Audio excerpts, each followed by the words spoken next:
Student, हम 9th class का political science का चैप्टर इलेक्टोरल पॉलिटिक्स ये हम इसके नोट्स देखने वाले हैं कि इस चैप्टर पे मोटे तौर पर है क्या। सब कुछ पढ़ने से पहले हमें जानना बहुत ज़रूरी हो जाता है कि इलेक्शन यानी चुनाव होते क्या हैं। और हमारा देश डेमोक्रेटिक कंट्री है, तो लोकतांत्रिक देश में चुनाव कैसे होते हैं इसके बारे में जानकारी लेना बहुत ज़रूरी हो जाता है। सबसे पहले election are democratic way of selecting representatives. Election जो है, चुनाव जो है, वो लोकतांत्रिक तरीके से जो रिप्रेजेंटेटिव होता है, प्रतिनिधि चुनने का एक जो है तरीका होता है। चुनाव मोटे तौर पर कह सकते हैं कि प्रतिनिधियों को चुनने का एक तरीका है। आगे देखते हैं। Democracy ensure the right choice of the people's representatives and regular interval of time. इसका मतलब है कि डेमोक्रेसी में, लोकतंत्र में लोगों को चुनाव करने का पूरा अधिकार होता है।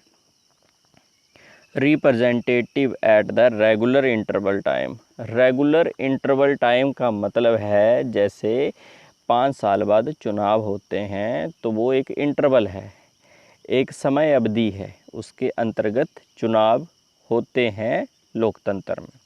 तो मोटे तौर पर हम कह सकते हैं कि लोकतंत्र में एक निश्चित समय अवधि के बाद चुनाव होते हैं।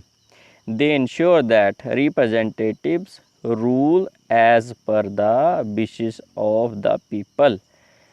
उन सभी जो रिप्रेजेंटेटिव चुने जाते हैं उनसे ये अपेक्षा की जाती है, उनसे ये चाहत की जाती है कि आप जो रूल जो बने हैं, नियम कानून जो बने हैं, उनके अनुसार लोगों को सहायता दें। Election help voters to choose representative who will make law for them from the government to take major decision. Election जो है वो मदद करता है किसकी, जो चुनाव में भाग लेते हैं लोग, क्या मदद करता है उनकी ये मदद करता है कि उनके लिए जो कानून बनाए जाएं, किसके द्वारा बनाए जाएं, जो उन लोगों ने चुना है। जैसे हमारे देश में हम एमपी का चुनाव जो है वो लोग लड़ते हैं तो हम उसमें वोटिंग करते हैं। तो इसका मतलब जो है, जो एमपी के लिए जो सदस्य हमने चुना है वो नियम कानून बनाए, और कभी देश पे कोई कानून बनाने की बात आ जाए या देश में किसी का हमला हो जाए तो उसके लिए वो सही समय पे सही डिसीजन ले सके। ठीक है, ये है मेजर डिसीजन। अब इसका थोड़ा सा एग्जांपल देखते हैं। जैसे नोटबंदी मेजर डिसीजन है, राफेल एक फाइटर प्लेन खरीदना मेजर डिसीजन है, ट्रिपल तलाक बैन करना मेजर डिसीजन है, धारा 370 हटाना मेजर डिसीजन है। ये डिसीजन लेने के लिए ही एमपी का चुनाव होता है। और जैसे कांग्रेस के टाइम मेजर डिसीजन हुआ है, जैसे आप किसी भी सरकारी ऑफिस में राइट टू इन्फॉर्मेशन, आपको अधिकार है कि वहाँ पर जानकारी ले सकें आप। The voter can choose the party whose policies will guide the government and law making. Voter जो हैं वो उस पार्टी का चुनाव करते हैं जो उनकी इच्छा के अनुसार, जैसे मुझे लगता है कि मेरे देश में ऐसा ऐसा होना चाहिए तो मैं उसी पार्टी को वोट दूंगा जिससे मेरी विचारधारा मिलती है। तो लॉ मेकिंग के लिए ये सारी चीज़ इसमें लिखी गई है। Thus the election is a mechanism by which people can choose their representative at regular intervals and change them if they wish to। इसलिए लोकतांत्रिक चुनाव उन चुनावों को कहा जा सकता है जहां पर लोग अपने प्रतिनिधियों का चुनाव करते हैं और अगर उनकी इच्छा हो तो उनको अगले टेन्योर में वो हरवा भी सकते हैं, उनको वोट नहीं भी दे सकते हैं। ऐसा नहीं कि हर साल उनको वोट देना होगा ना। जब उनको ऐसे लगे कि ये हमारी इच्छा के अनुसार, लोगों को लगे कि हमारी इच्छाओं के अनुसार ये काम नहीं कर रहे हैं, तो उनको हटा सकते हैं। तो उसको डेमोक्रेटिक, लोकतांत्रिक चुनाव कहेंगे। आगे देखते हैं। But makes an election democratic जो लोकतांत्रिक चुनाव किस चुनाव को कहेंगे? अब देखो बहुत लिखा है। Some non democratic nation also have election but they are not real choice. कुछ ऐसे देश हैं जहाँ पर लोकतंत्र नहीं है। उदाहरण, चीन में लोकतंत्र नहीं है, बट वहाँ पर चुनाव होते हैं। अब चुनाव क्या होते हैं? चुनाव में केवल एक ही पार्टी या उसकी 8 अलायंस पार्टियां ही चुनाव में खड़ी हो सकती हैं, उनको ही वोट देना पड़ता है। तो लोगों के पास रियल चॉइस नहीं है, वो किसी और को वोट नहीं दे सकते, तो डेमोक्रेसी नहीं कहेंगे इसको। Everyone should be able to choose, for example, प्रत्येक बंदे को, प्रत्येक जो चुनाव लड़ रहा है उसको चुनने का पूरा वो चांस होना चाहिए।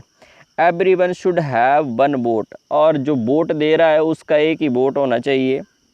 और सबकी वैल्यू एक होनी चाहिए। यूनिवर्सल एडल्ट फ्रेंचाइजी का मतलब वयस्क मताधिकार। जो भी व्यक्ति कानून के अनुसार 18 साल से ऊपर की एज का है देश में, उसको क्या है?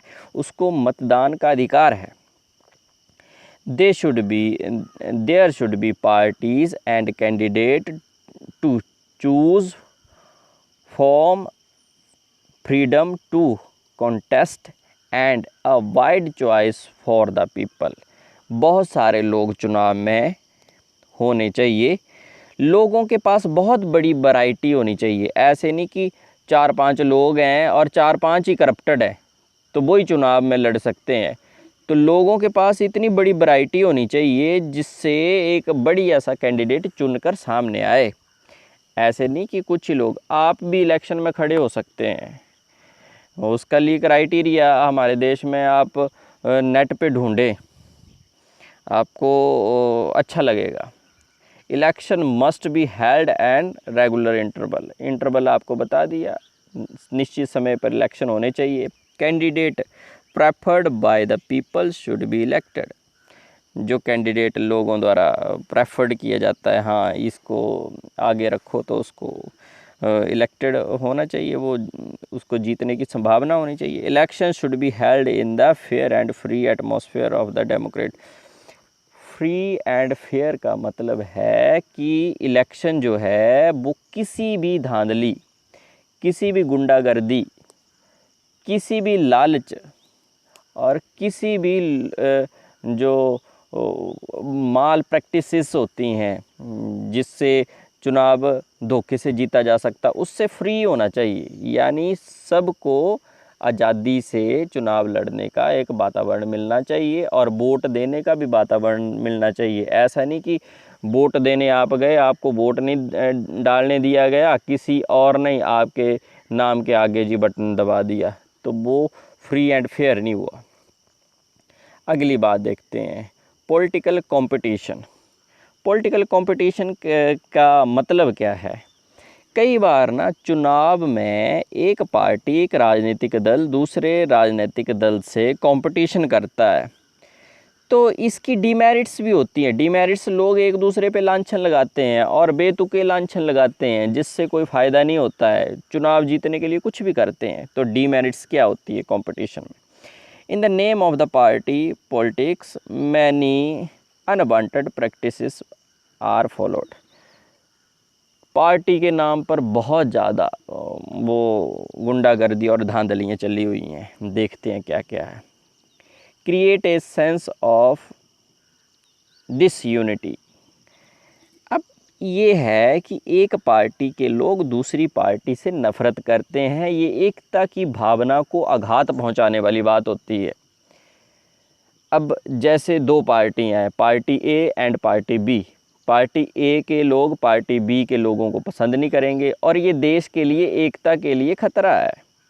दूसरा है parties level allegation against each other is using dirty trick to win the election. कई बार ना झूठा प्रचार कर देते हैं, एक पार्टी दूसरी पार्टी पे आरोप लगा देती है कि इन्होंने जी स्कैम किया, इन्होंने घोटाला किया है, और लास्ट में जब बात निकल के सामने आती है तो किसी प्रकार का कोई घोटाला नहीं होता है।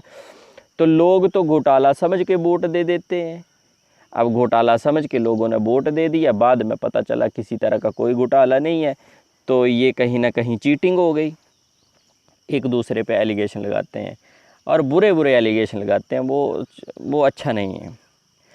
आगे लिखा है long term and sensible policies can not be formulated.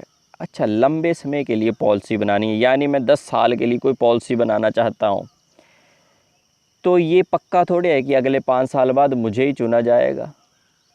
तो लंबी लंबी और बढ़िया बढ़िया पॉलिसीज़ बनाने में दिक्कत आती है, क्योंकि सबकी सहमति नहीं बन पाती उस पर। आपने देखा होगा लोकसभा राज्यसभा में कितने हंगामे होते हैं। Good people do not enter, अच्छे लोग जो है एंटर नहीं कर पा रहे हैं इसमें इलेक्शन में। अब है मेरिट्स का मतलब है फ़ायदे क्या है। Election are good because they force to ruling party to perform. Election अच्छे होते हैं क्योंकि जो रूलिंग पार्टी, जो सत्ताधारी पार्टी है, जिसके ऊपर देश को चलाने का वो बागडोर है जिसके हाथों में, उसके ऊपर फोर्स होता है, उसको लोग जो हैं वो पूछते हैं उससे कि आपने ये काम क्यों नहीं किया। The government is aware that it will be voted out of power if it does not perform as a people expected. जो सत्ता में पार्टी होती है उसको डर होता है कि अगर हमने लोगों के अनुसार और लोगों की इच्छा के अनुसार काम नहीं किया तो अगले साल, अगले चुनावों में हमें हार का मुंह देखना पड़ सकता है। It force parties and leader to perform a competition is good. कई बार कंपटीशन होता है। कंपटीशन क्या होता है कि अच्छा करने की दौड़ होती है, तो दूसरे से अच्छा करने की दौड़ में लोगों को फ़ायदा मिलता है। Political competition may cause division and some ugliness, but it finally help to force political party and leader to serve the people। यही बात दोबारा आ गई। आवर इलेक्शन सिस्टम, हमारे इलेक्शन सिस्टम में क्या क्या होता है। First, voter list is completed. सबसे पहले वोटर लिस्ट बनाई जाती है, क्योंकि हर साल कोई ना कोई 18 साल की एज को पार कर रहा है, और हमारे देश में यूनिवर्सल एडल्ट फ्रेंचाइजी है, यानी सबको वोट देने का अधिकार है। तो 18 साल का जो भी हो जाता है उसको वोट देने का अधिकार है। तो सबसे पहले एक लिस्ट बनाई जाती है। यार, वोटर लिस्ट में क्या होता है? वोटर लिस्ट में एक अनुक्रमांक होता है, एक नंबर होता है आपका, आपके गांव का नाम होता है, उसके बाद आपके वार्ड का नाम होता है, उसके बाद आपका फ़ोटो लगा होता है जिससे आपकी पहचान होती है। उसके बाद क्या लिखते हैं, ये बता रहे हैं ना इलेक्शन कैसे कैसे होता है। Then the election date is announced. Election date announce की जाती है, जैसे 26 नवंबर 2020 को चुनाव होंगे for example. The country is divided into constituency for the purpose of election. एक देश को कॉन्स्टिट्यूंसी में डिवाइड कर दिया जाता है। कॉन्स्टिट्यूंसी क्या होता है? एक क्षेत्र होता है। अब आप बोलेंगे सर एक क्षेत्र जो है क्या वो एक डिस्ट्रिक्ट हो सकता है? जी हो सकता है। आप बोलेंगे क्या 2 डिस्ट्रिक्ट भी जोड़कर एक कॉन्स्टिट्यूंसी हो सकती है? जी हो सकती है।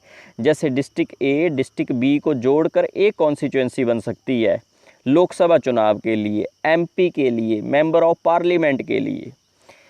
अच्छा, उसके बाद कॉन्स्टिट्यूंसी डिवाइड होने के बाद क्या होता है? There is a separate constituency for the central and state legislator.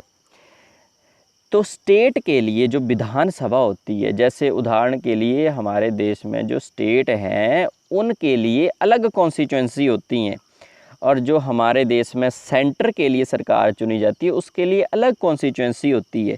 अब कॉन्स्टिट्यूंसी क्या होती है जी? ये विधानसभा क्षेत्र होता है। ये विधानसभा क्षेत्र क्या होता है? जहाँ पर एक कैंडिडेट खड़ा होता है, बहुत सारे कैंडिडेट खड़े होते हैं और एक कैंडिडेट का चुनाव ही होता है, उसको ही चुना जाता है वहाँ पर, तो वो होती है कॉन्स्टिट्यूंसी। ये कॉन्स्टिट्यूंसी जनसंख्या के आधार पर भी निर्धारित की जाती है। आगे चलते हैं। The voter have to elect one representative for Lok Sabha from each constituency. Voter को एक आदमी के लिए वोट देना होता है। आप सोचें कि आप 4 आदमियों को वोट दें, भाई किसी को नाराज़ नहीं करना, तो आपका वोट रद्द हो जाएगा। अब तो ऐसा हो ही नहीं सकता, क्योंकि वोटिंग मशीन में एक ही बार बटन दबाया जाता है। कॉन्स्टिट्यूंसी लोकसभा के लिए 543 कॉन्स्टिट्यूंसी हैं, यानी 543 हिस्सों में पूरे देश को बांटा गया है, जहां पर 543 मेंबर जीत के आएंगे और वो लोकसभा में बैठेंगे। अच्छा, लोकसभा कहाँ है? नई दिल्ली में जी। वहाँ पर लोकसभा राज्यसभा दोनों सदन बने हुए हैं। संसद जो है called member of parliament, MP कहते हैं इनको। The constituency are formed on the basis of population. जनसंख्या के आधार पर इसको फॉर्म किया जाता है, बनाया जाता है।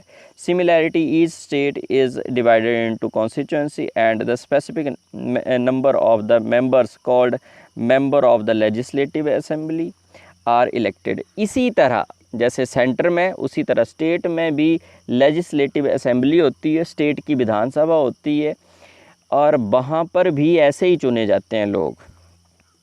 वो भी कॉन्स्टिट्यूंसी होती है, वो सेंटर वाली कॉन्स्टिट्यूंसी से छोटी होती है। Sum of the constituency are called seats. कई बार इनको सीट्स भी कहा जाता है कि हमारे जी कितनी सीटों पे चुनाव होता है? 543 पे। अच्छा, 543 क्या है? कॉन्स्टिट्यूंसी है। Each party declare its manifestos and prepare a list of the nominations. Nomination क्या होता है? जो लोग चुनाव लड़ते हैं, हर पार्टी एक मैनिफेस्टो बनाती है। मैनिफेस्टो होता है एक पत्र होता है जिसमें पार्टी ने लिखा होता है कि चुनाव जीतने के बाद हम ये काम करेंगे, और एक मेंबर की लिस्ट बनाती है कि नॉमिनेट करते हैं कि जी हमारे इतने बंदे लड़ेंगे और इस सीट पे ये आदमी लड़ेगा, तो पार्टी ये काम करती है। रिज़र्व कॉन्स्टिट्यूंसी क्या मतलब? संविधान में बताया गया है कि कुछ जगहें हैं जहां पर ऐसे ही SC ST और OBC जो बैकवर्ड एरिया है उनके लिए वही चुन कर आएंगे और किसी को चुनाव लड़ने का अधिकार नहीं होगा, उनको रिज़र्व है। तो लिखा है constituency has a special system to reserve constituencies for the weaker section, कमज़ोर तबका जो है हमारे देश का, उसके लिए। The constituency are kept reserve schedule caste 84 है शेड्यूल कास्ट के लिए, और 47 जो है वो शेड्यूल ट्राइब के लिए, जनजातियों के लिए। और जो शेड्यूल कास्ट है, जो जातियां हैं, उसके लिए रिजर्व किया गया। At the local and district level reservation system is extend to other weaker section like women and OBC। कई बार स्टेट में जो एक्सटेंड कर देते हैं, बढ़ा देते हैं जी OBC के लिए। जैसे एक जगह पर चुनाव होना है तो वहाँ पर पहले ही बता दिया जाता है कि यहाँ पर OBC का कैंडिडेट ही खड़ा होगा, और ये भी बता दिया जाता है कि यहाँ पर केवल OBC की ही महिला चुनाव में खड़ी हो सकती है, तो रिजर्वेशन है। अब लिखा है इंडिपेंडेंट इलेक्शन कमीशन, इंडिपेंडेंस। अच्छा, इसके बाद एक छोटी सी चीज़ हमसे छूट गई। क्या छूट गई? Election campaigning. इलेक्शन कैंपेनिंग क्या मतलब होता है कि जब इलेक्शन होता है तो लोग जो हैं एक जगह से दूसरी जगह घूमते हैं और वहाँ अपने जो चुनाव के लिए जो लोग वोट देते हैं उनको लुभाते हैं, तो बड़ी बड़ी जनसभाएं करते हैं। तो political parties try to focus public attention to the bigger issue during the election campaigning. जब चुनाव प्रचार किया जाता है तो लोग कहते हैं कि हमें वोट दो क्योंकि हम ऐसा करेंगे, क्योंकि उन्होंने वैसा नहीं किया है। तो ये सारी की चीज़ें मॉडल जो बताया गया code of conduct, code of एक आचार संहिता होती है। आचार संहिता क्या होती है कि चुनाव में आप इन चीज़ों का, इन बातों का जिक्र नहीं कर सकते। आप किसी को लुभाने के लिए इस तरीके को नहीं अपना सकते। वो एक कंडक्ट बनाया गया होता है, आचार संहिता बनाई जाती है, और जो इसका पालन नहीं करता उसके खिलाफ केस भी दर्ज किया जाता है। तो इसका मतलब है चुनाव आयोग जो है वो नज़र रखता है कि कहाँ कहाँ पर चुनाव सभाएं हो रही हैं और कौन कौन क्या बात कर रहा है। इंडिपेंडेंट इलेक्शन कमीशन, हमारे देश में एक इलेक्शन कमीशन बनाया गया है जिसका उद्देश्य है देश में रेगुलर इंटरवल पर चुनाव करवाना। अब चुनाव कैसे करवाना, उन्होंने एक तो सब पार्टियों को नॉमिनेशन की बात उनके हाथों में होती है, नॉमिनेशन पार्टी कर देती है तो वो बता देते हैं इतने कैंडिडेट ऐसे ऐसे। दूसरा उनके हाथ में होता है कि वो कोड ऑफ कंडक्ट देखते हैं कि कौन सा आचार संहिता का गड़बड़ कर रहा है। इलेक्शन कमीशन डेट डिसाइड करता है कि कब चुनाव होना है। अच्छा, इसमें किसी का इंटरफेरेंस होता है? किसी का इंटरफेरेंस नहीं होता है, ये स्वतंत्र होता है, इंडिपेंडेंट है, ये खुद डिसीजन लेता है। जब चुनाव शुरू होते हैं तो ये फिर अपने ऊपर ये सारी की सारी बात लेता है, कौन सी पार्टी। अब तो ये भी डिसाइड कर देते हैं जी कितना इलेक्शन में कौन सी पार्टी कितना खर्च कर रही है, कैसे करती है। तो ये चीज़ें भी अपने वो नज़र में रखते हैं कि इतना पैसा इनके पास कहाँ से आया, वो सारी चीज़ों को ध्यान में रखते हैं। फिर भी इस चैप्टर में बहुत सारी चीज़ें हैं, ये जो छोटे से नोट्स हैं ये आपकी मदद करेंगे चैप्टर के अंदर डेप्थ में जानने के लिए। धन्यवाद।